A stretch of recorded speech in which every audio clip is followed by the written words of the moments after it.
Una nueva edición del Reloj de Arena. Nos volvemos a encontrar por acá por Sur FM y a través de Canal 8 los sábados y domingos a las 7 de la tarde. Un nuevo programa del Reloj de Arena con muchas lindas repercusiones de lo que fue el programa anterior en el que estuvimos hablando sobre la fe en tiempos de crisis. Y tuvimos como invitado al panelista Gabriel Reynuso, el padre Gabriel Reynuso de la Iglesia Católica. Una muy linda experiencia que terminó sumando también a un montón de escuchas que nos hemos ido encontrando en la semana y que por primera vez escucharon y vieron el Reloj de Arena y que hoy seguramente están del otro lado. Buenas tardes a mi compañero, buenas tardes Eduardo, ¿cómo estás? Buenas tardes Leticia, buenas tardes para todos. Con lindas repercusiones también del programa pasado. Sí, muchos muy buenos comentarios, muchos.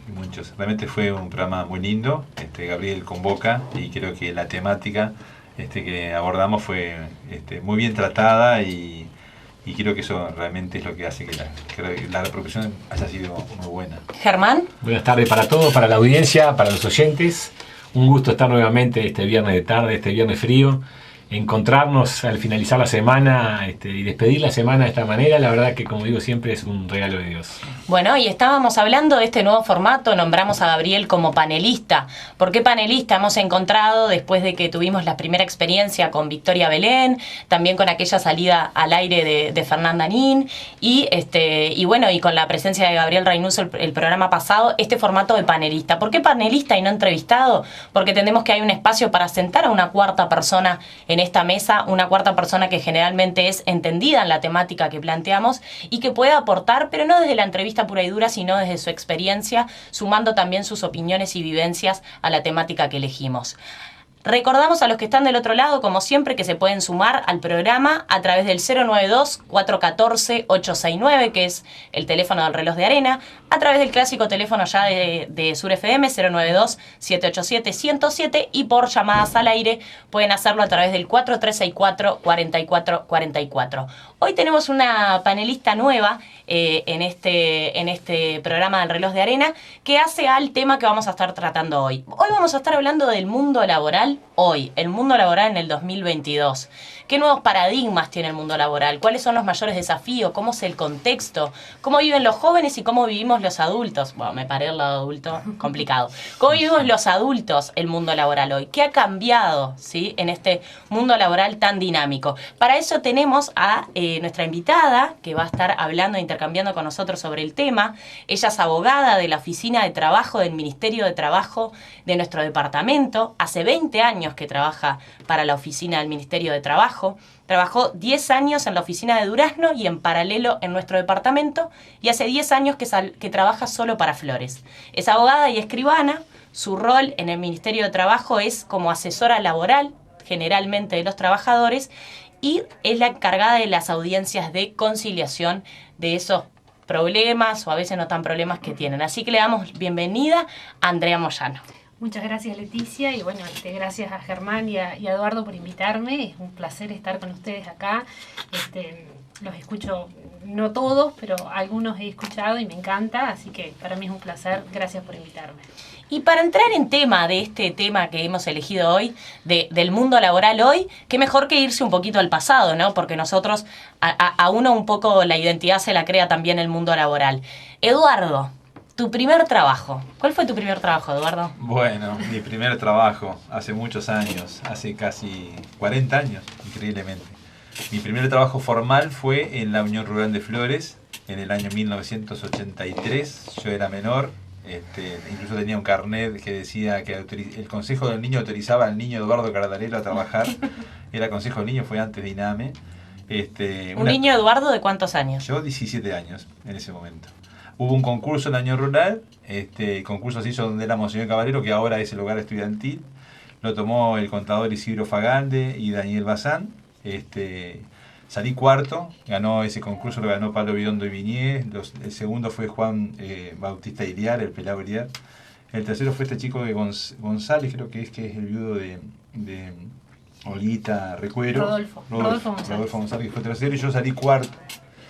Y bueno, entró Pablo Bidondo en el año rural como administrativo, que era el llamado que había, y después hubo un segundo llamado, entró Juan Bautista Iriar, Y después necesitaban a alguien para el galpón, para pesar lana en la balanza del galpón del año rural, no en la que está en la ruta, sino en la que está en la balanza.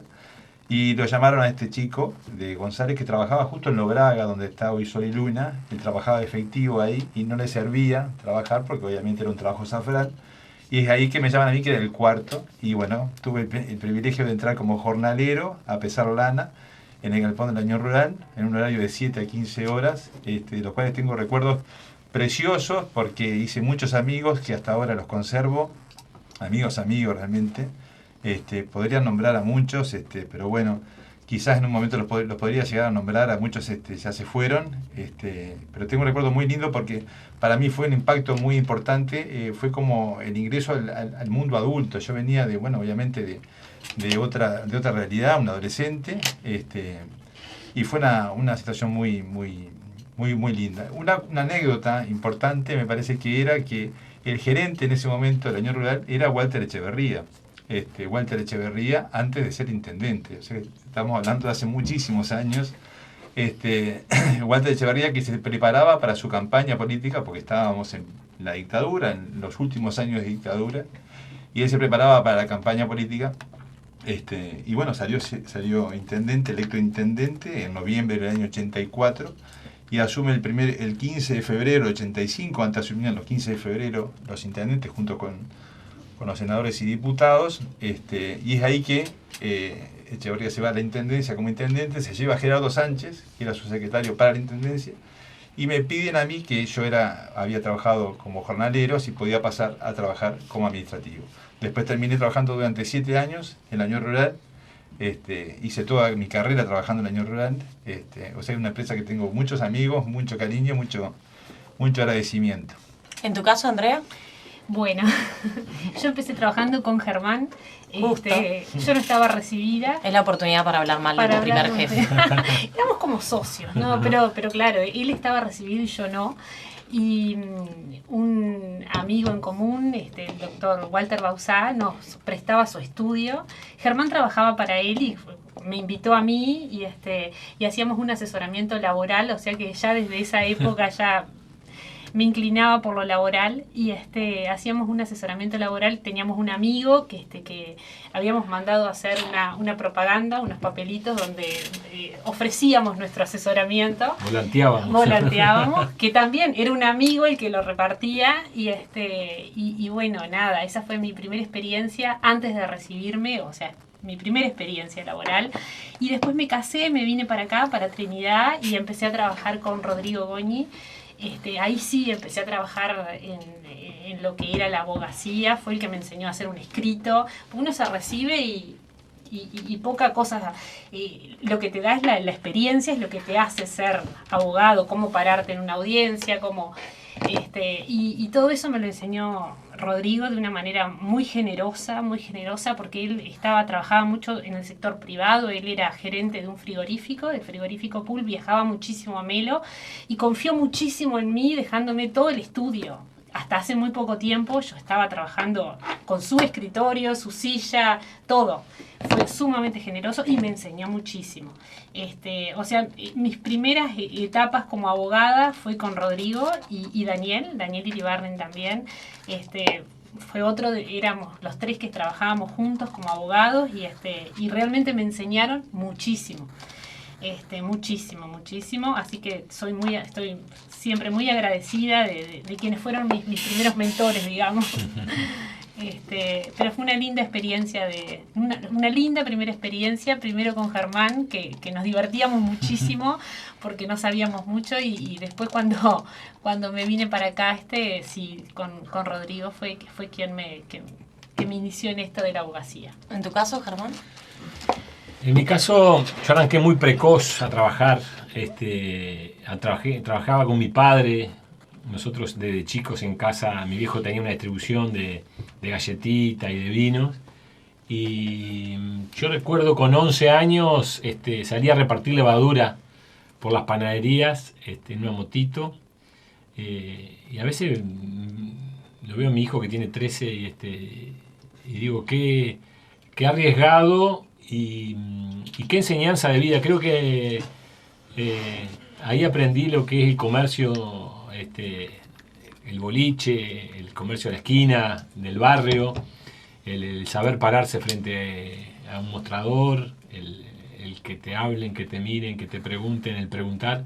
Creo que para mí fue quizás la mejor escuela que tuve, por más que después tuve la suerte de poder estudiar en la universidad y ejercer como abogado y haber desarrollado después una carrera también empresarial que también me ha permitido crecer personalmente. La escuela esa de la adolescencia, trabajando y repartiendo, la tengo grabada a fuego y creo que la tenemos familiarmente. Mis hermanos tenemos esa comunión de haber trabajado familiarmente y haber aprendido eso, ¿no?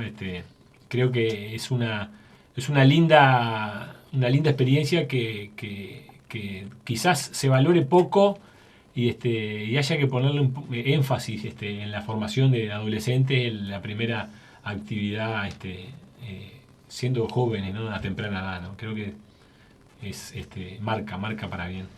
En mi caso, bueno, una agencia de marketing en el 2014, en Montevideo también.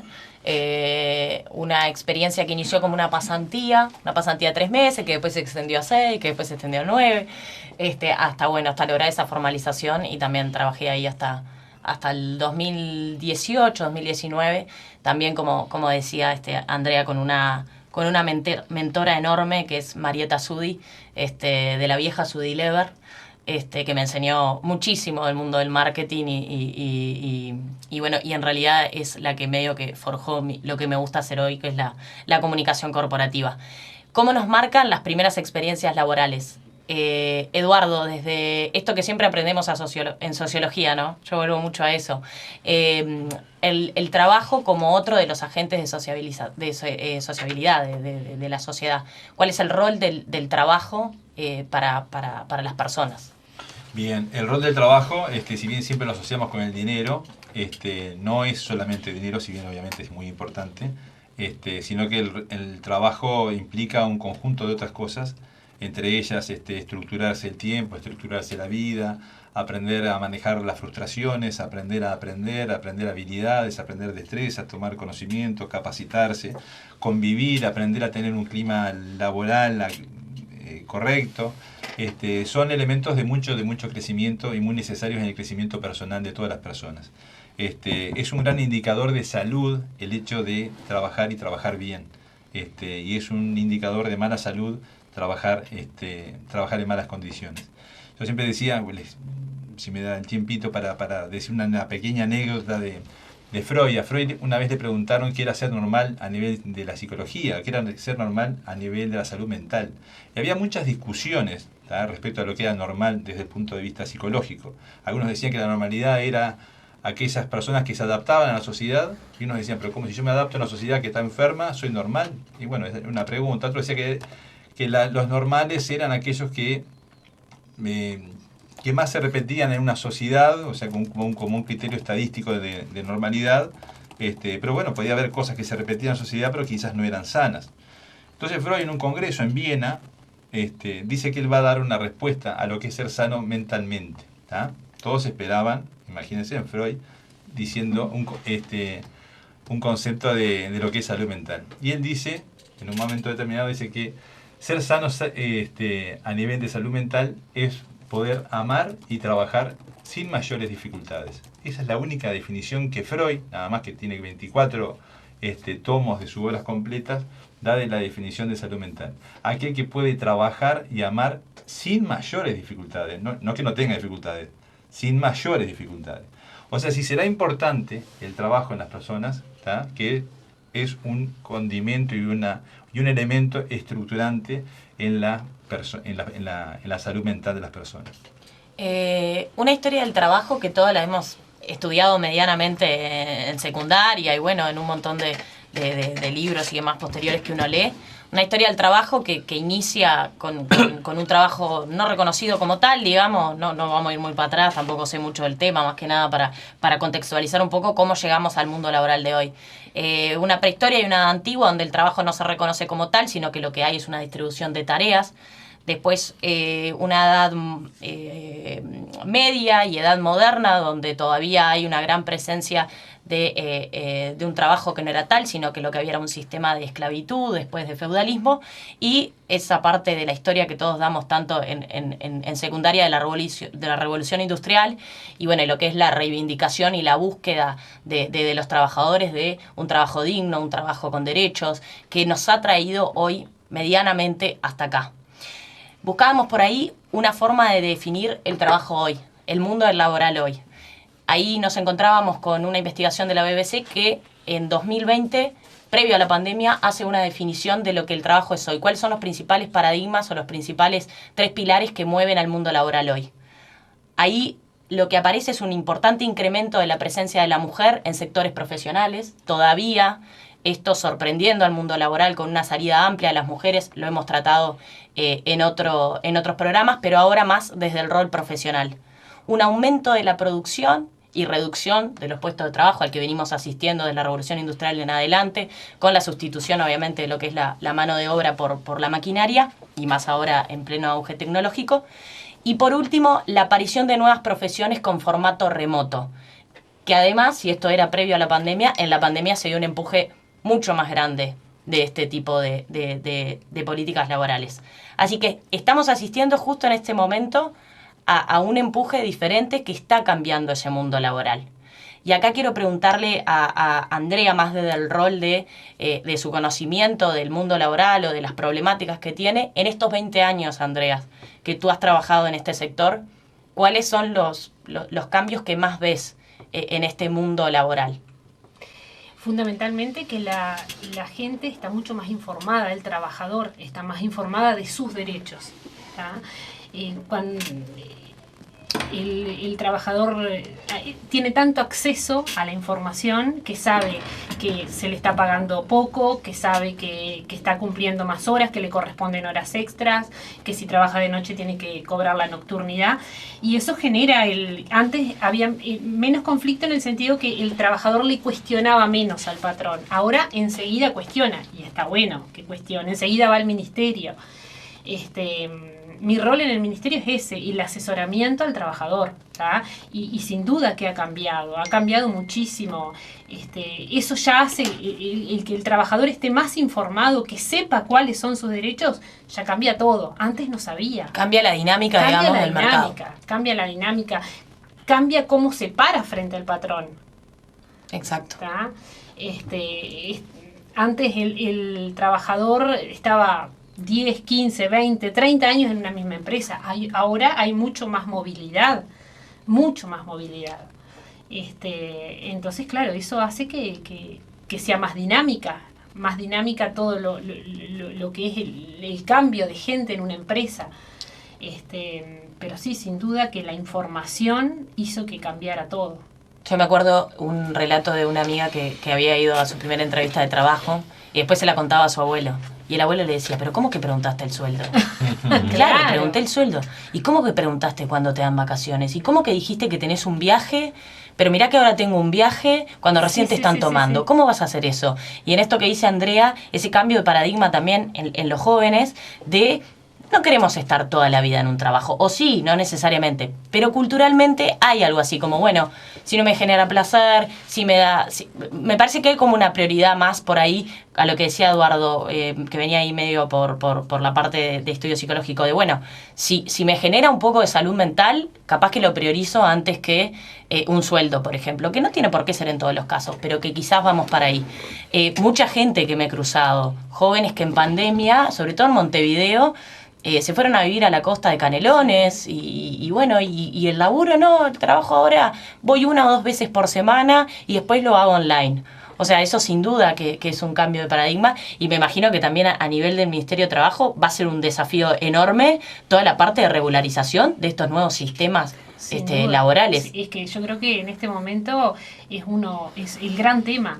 cómo regularizar todo ese nuevo formato remoto de trabajo que conlleva una cantidad de cosas, ¿no?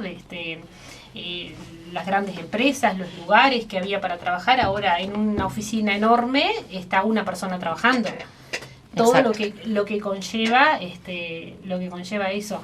Pero sí, sin duda también que todo lo que trajo la pandemia, que no solamente a nivel laboral, sino a todo nivel, el conflicto se generó también, la gente está más susceptible, hay más conflicto entre los trabajadores también, hay menos tolerancia, todo eso influye para que se generen más conflictos.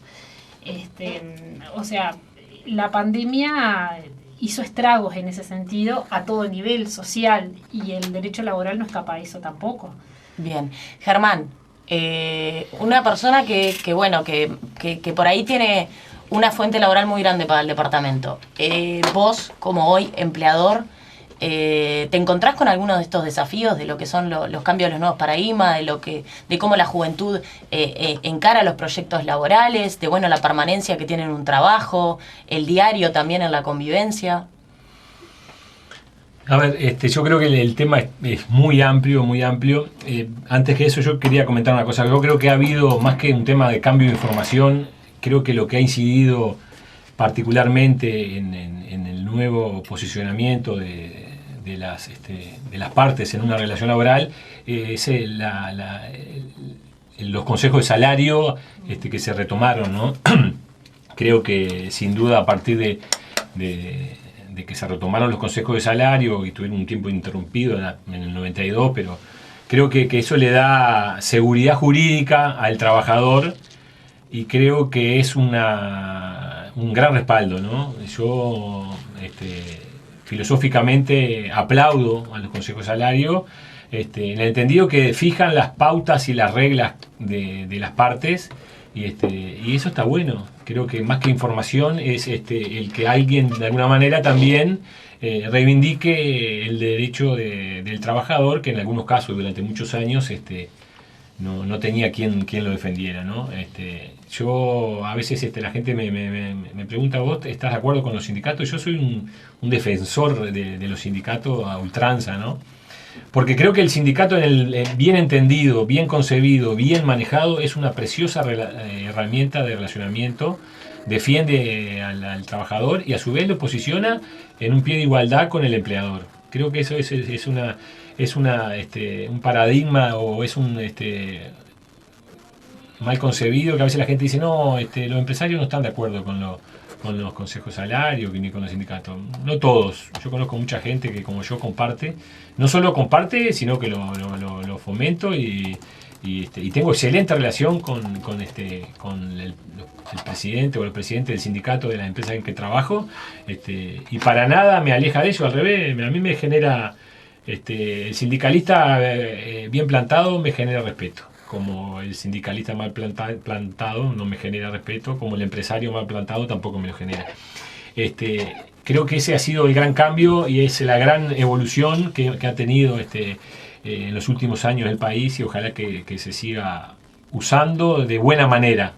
Obviamente que han habido excesos de todos lados, y esos excesos de alguna manera también a veces han empañado una herramienta que es linda, como le decía. Respecto al cambio y al paradigma y a lo que se viene y a lo que tenemos, yo creo que el mundo va más rápido de lo que va la formación académica de los jóvenes, y eso de alguna manera incide en lo que son el trabajo, las fuentes laborales, la posibilidad de trabajar, la posibilidad de contratar, la posibilidad de insertarse laboralmente. Y a mí me pasa frecuentemente a veces buscar para algún puesto de trabajo gente con experiencia o formada para las nuevas realidades, y encontrar gente formada para un mundo que ya no existe.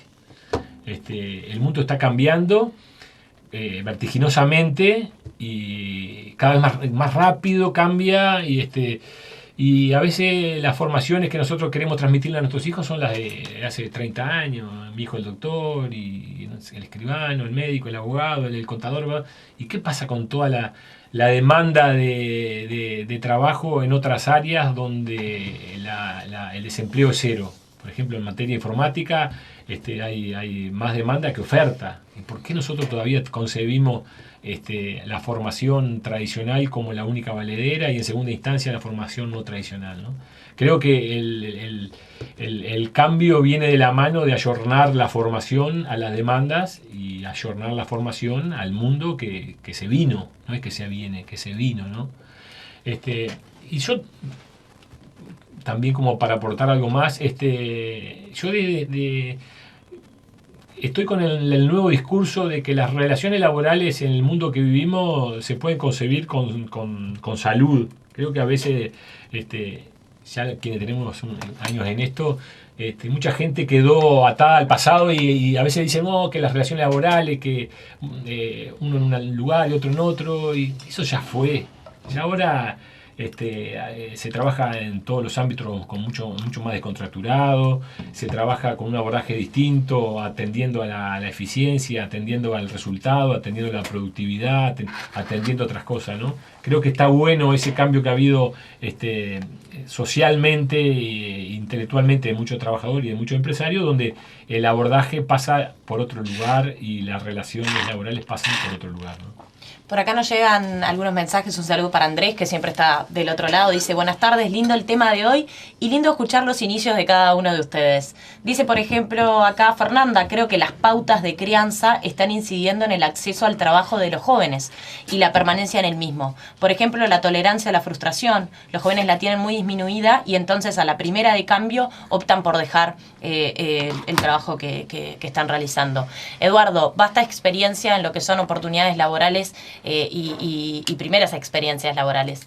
Sabemos que desde tu rol en la Intendencia y también desde tu rol en otras organizaciones, está siempre muy ahí en lo que es la primera experiencia, la primera oportunidad laboral.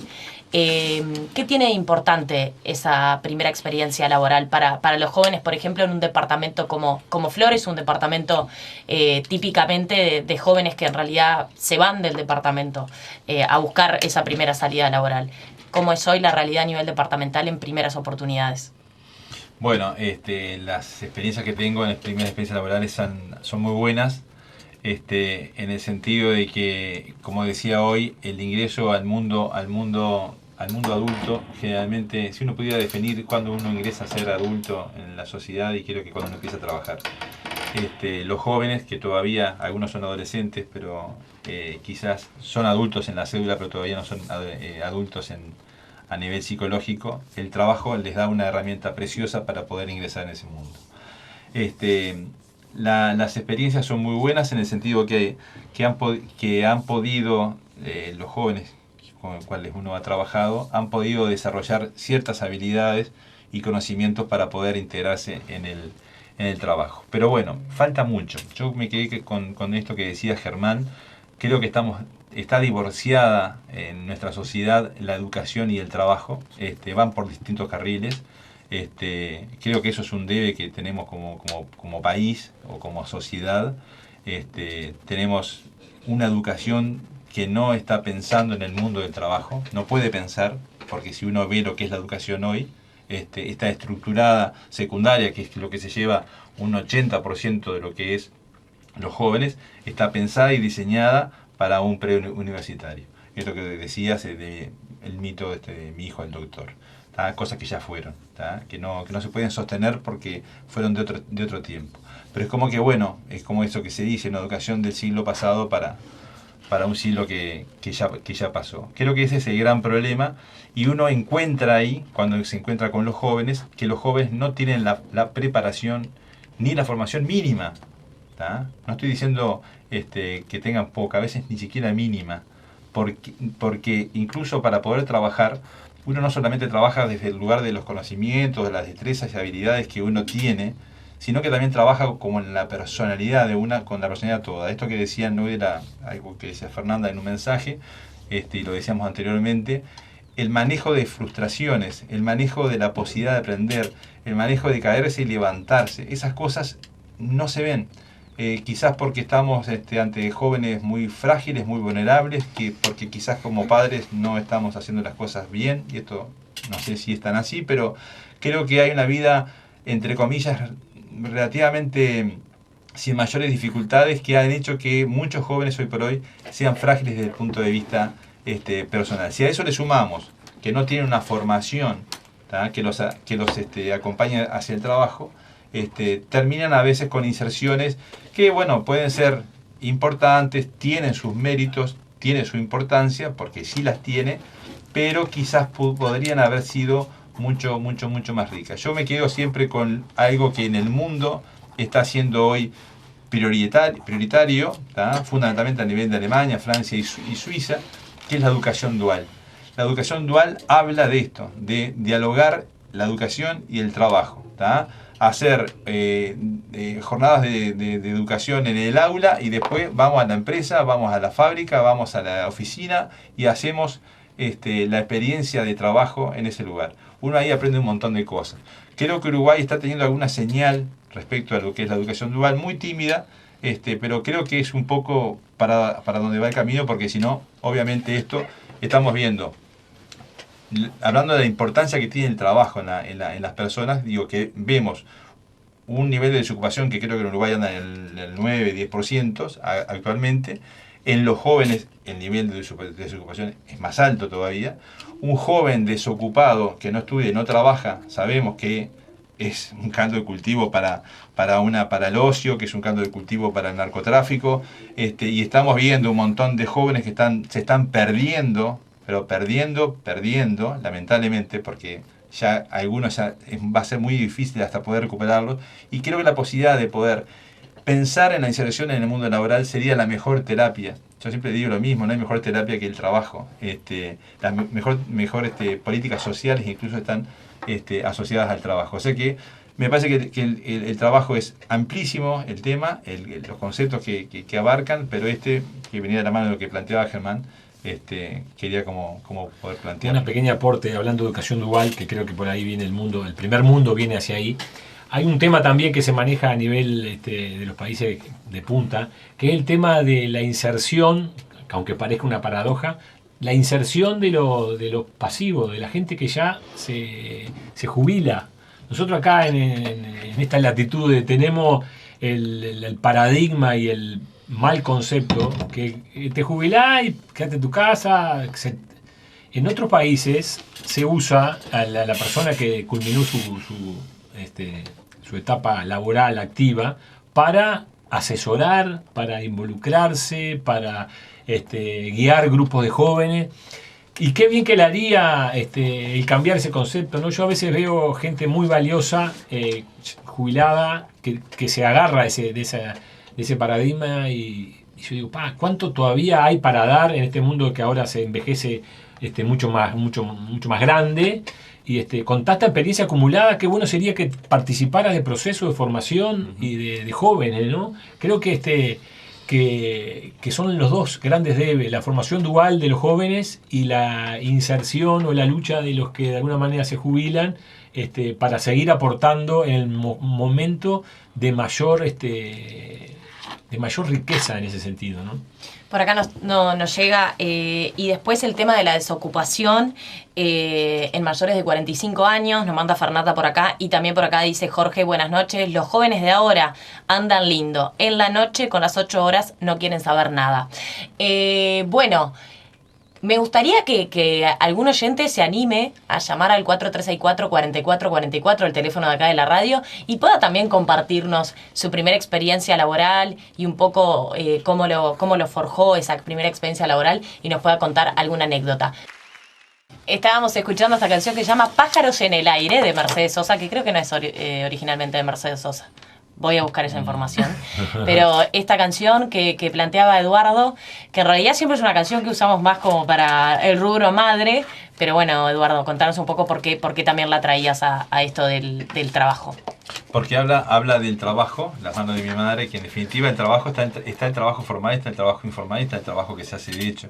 Y uno de los trabajos que se hace de hecho es el trabajo de ama de casa, que muchas veces obviamente no se valora, y que es aquel trabajo que tiene que ver nada más y nada menos con la formación de los hijos, el cuidado de los mayores, que se ha ido desdibujando en esta sociedad, digamos, esta cosa que la mujer ha podido salir a trabajar y ha tenido una igualdad de derechos, que me parece más que importante, ha desdibujado un poco lo que es la estructura familiar más tradicional, pero bueno, siempre hay que cantar un poco las canciones estas y escuchar la letra de este tema, que me parece un tema precioso, que en fin, habla de las manos de mi madre, pero son las manos de tantas madres y padres que han podido construir y que construyen a las familias y a las sociedades.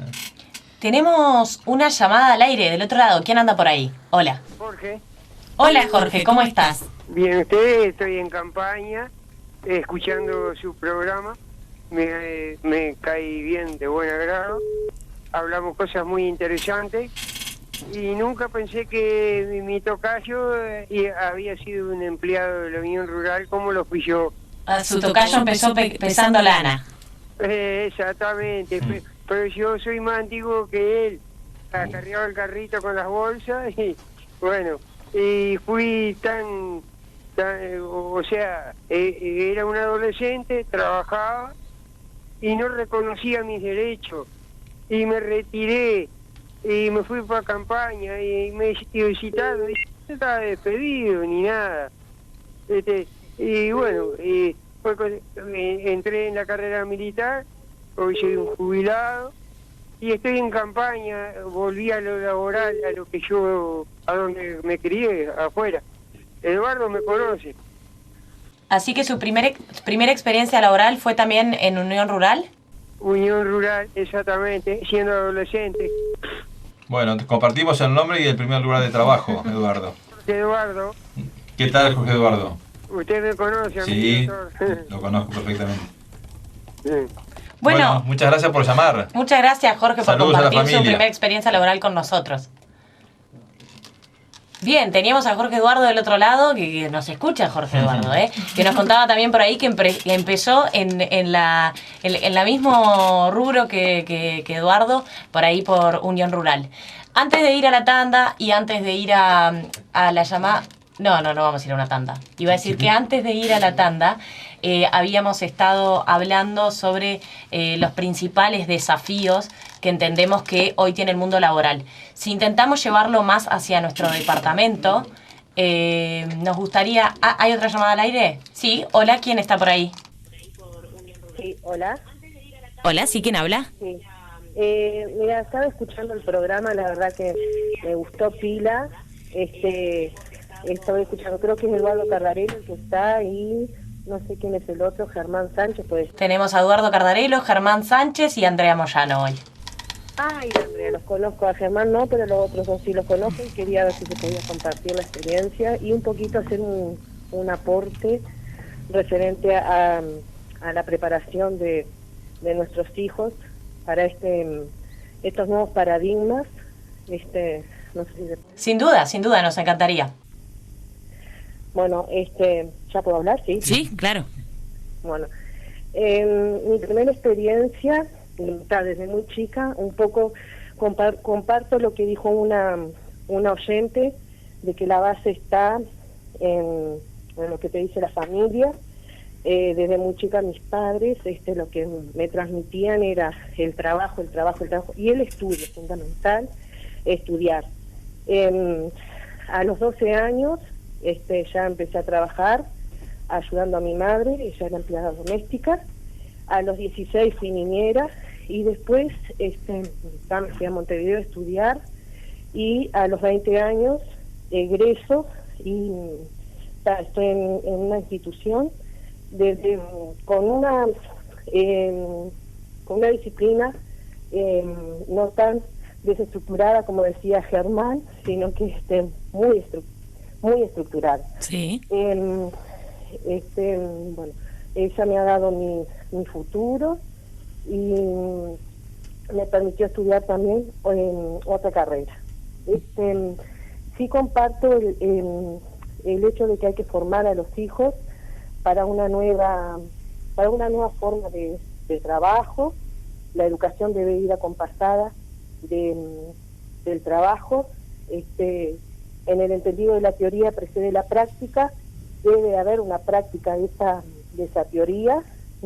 Entonces eso de si se pudiera traer a Uruguay con más fuerza el tema de estudiar y después poner rápidamente en práctica lo que se estudia en lugares de trabajo, estaría ideal. Formo a mi hija para eso, pero aquí hay un inconveniente que no todos pueden, porque entiendo que yo a mi hija le tengo que dar un idioma y eso yo lo tengo que pagar, y a su vez le tengo que dar herramientas que, como la educación formal no se las proporciona, se las tengo que pagar. Y también ahí estamos en un debe. No todos pueden costear ese tipo de formación. Entonces, o buscar métodos rápidos como para que todos puedan acceder, pero acceder realmente a ese tipo de herramientas como es un idioma, fundamental, un idioma, y herramientas, y la inserción o a lugares de estudio que les permitan todo el manejo de las TIC. Bien. Y que no les sea tan costoso a las familias. Bien, bien. Más que entendido, ¿cómo es tu nombre? Silvia.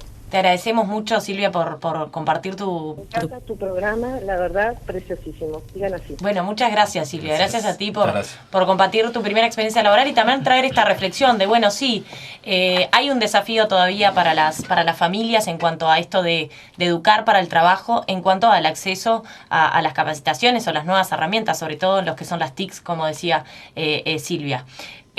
Antes de la llamada al aire, no sé si quieren decir algo más sobre la llamada de Silvia. Yo me quedé con algo que dijo Eduardo, que decía que la salud mental era la capacidad de amar y de trabajar. A veces, no siempre es así, Eduardo. Mucha gente sufre en el trabajo. Hay gente que la pasa muy mal. Hay gente que llega muy angustiada al ministerio con su problema, con la pandemia agudizó muchísimo.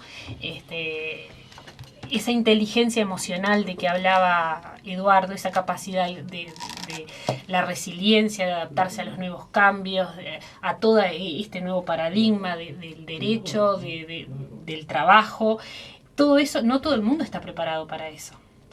Y mucha gente no lo puede sobrellevar, trae sus problemas a la oficina, a su lugar de trabajo, surgen los conflictos con sus compañeros de trabajo. Entonces el trabajo a veces también tiene esa parte de salud mental que se ve muy vulnerada, y a veces la empresa no tiene la capacidad para asumir, de buscarle una solución a ese trabajador. Es más fácil despedirlo, es más fácil mandarlo al seguro y que solucione su problema, y después lo toma y volvemos a lo mismo. Entonces es como una cadena que el trabajador se ve envuelto en una situación que muchas veces no la puede resolver. Buenas tardes, tenemos otra llamada, me parece muy oportuno eso que decía Andrea. Ahora si querés seguimos con el tema.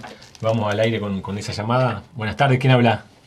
Buenas tardes, habla Mara. Mara, encantado de recibirte en el programa. Contanos tu aporte. Mi primera experiencia laboral fue a los 5 años. Mi familia hacía comida para vender y mi tío tenía que salir a vender pizza. Y ese día no quería salir solo porque había tenido un problema con un vecino del barrio. Entonces yo salí con él y después de ese día salía siempre a vender. Me acuerdo que cuando la primera vez que salí a vender sola fueron tortas fritas y me habían hecho la listita de cuánto salía cada una. Entonces, en aquel entonces la torta frita salía 25 centésimos. En la actualidad tengo 35 años y he trabajado en varias cosas. menos en lo que me capacité. Está bien, pero esa linda experiencia de haber trabajado de niña seguro te condicionó, como hablábamos, para bien, ¿no? Creo que el vencer esas barreras que a veces los grandes nos ponemos a temprana edad a vencerlas, sin duda que te debe haber dado una fortaleza que te ha servido para todo este tiempo, para toda esta vida de trabajo que tú mencionás que tenés, esta carrera en distintos lugares, seguramente han sido de crecimiento personal, ¿no? La verdad que sí, yo siempre le digo a mis hijos que no es deshonra, yo evito que ellos hagan lo que yo hice.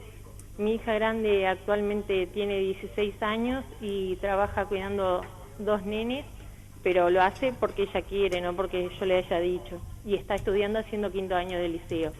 Pero yo siempre le digo a ellos tienen que valorar todo, porque yo, para que en mi casa hubiera un plato de comida, tenía que salir, lloviera o no lloviera, a vender. Y hoy en día a los chiquilines se les da todo y a veces no saben valorar. Cuando no tienen una responsabilidad, no tienen una obligación de algo que se les agarre y se les dé una rutina, a veces el ocio es lo que los hace llegar a hacer las cosas que pasan hoy, ¿no? Porque hoy en día no hay autoridad en la casa, porque si vos retás a un hijo y te denuncian, podés tener denuncia penal. Y hay cosas que antes, yo siempre me crié, yo le digo a ellos, a mí mi madre si me tenía que pegar, me pegaba, si me tenía que poner una penitencia, me la ponía. Mi madre me miraba y yo sabía lo que me estaba diciendo. Hoy en día uno habla con las paredes. Creo que hay muchas cosas que han cambiado. Sí, pero seguramente, es así, pero seguramente el ejemplo que tú le estás dando, que le has dado a tus hijos desde el trabajo, quizás en este momento no te lo estén reconociendo directamente, pero es un ejemplo de vida. Te agradecemos tu participación y bueno, un gusto y gracias por compartir esa linda historia. De nada, que pasen bien y muy bueno el programa, los escuchamos siempre. Saluden a Solita que está conmigo acá. Bueno, un beso para Solita también entonces. Bueno, Mara y Solita que estaba por ahí, que me consta que siempre están escuchando el programa. Breve porque ya estamos en 7:10, pero me quedo con alguna de las cosas que decía Andrea para retomar. Cuando el trabajo pasa a ser un desafío en lo que es la salud mental o cuando empieza a afectar más de lo que aporta, y cuando no es una opción dejarlo. Porque a veces uno idealiza este concepto de trabajo, idealiza que haz lo que te gusta y no trabajarás ni un día de tu vida y demás, pero no, o sea, uno a veces tiene la necesidad de hacer lo que no le gusta. Volviendo un poco a ese tema, seguir entendiendo un poco cuáles son los desafíos ahí, Eduardo, en tu caso, en esto de cuando el trabajo se vuelve una carga para la persona. Claro.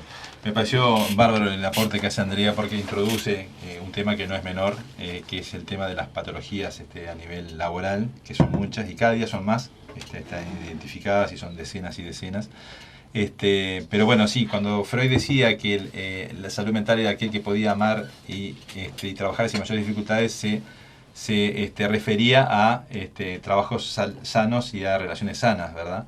Porque obviamente si uno ama sin mayor dificultades una relación patológica, obviamente esa persona está enferma, y si uno disfruta un trabajo que es hostil y que injusto y que sucede un montón de cosas negativas, obviamente que tampoco es la idea. Hay trabajos como hay amores que se enferman, ¿tá? Y están enfermos y enferman a las personas, ¿tá? Y terminan muy enfermas, ¿tá?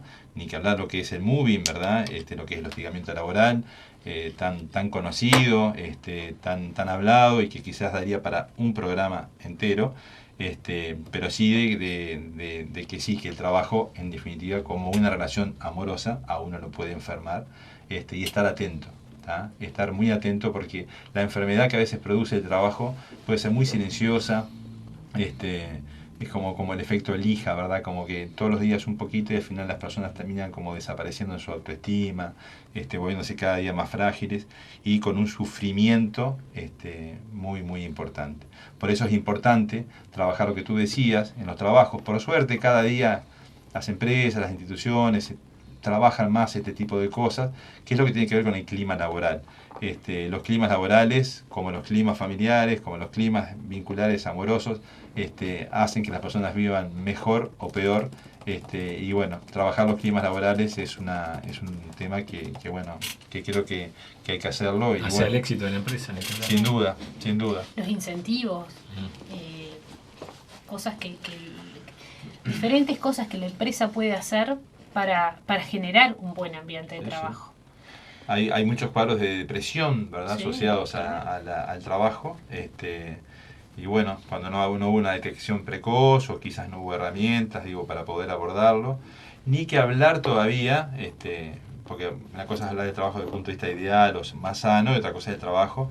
Otra cosa que se ha avanzado muchísimo, creo que a nivel de conciencia y de sensibilización y formación de las personas todas de nuestra sociedad, es el tema de la seguridad laboral. Porque el trabajo no solamente te puede informar, sino que te puede matar. ¿tá? Muchas personas han muerto en accidentes laborales y otros han quedado con lesiones graves y gravísimas.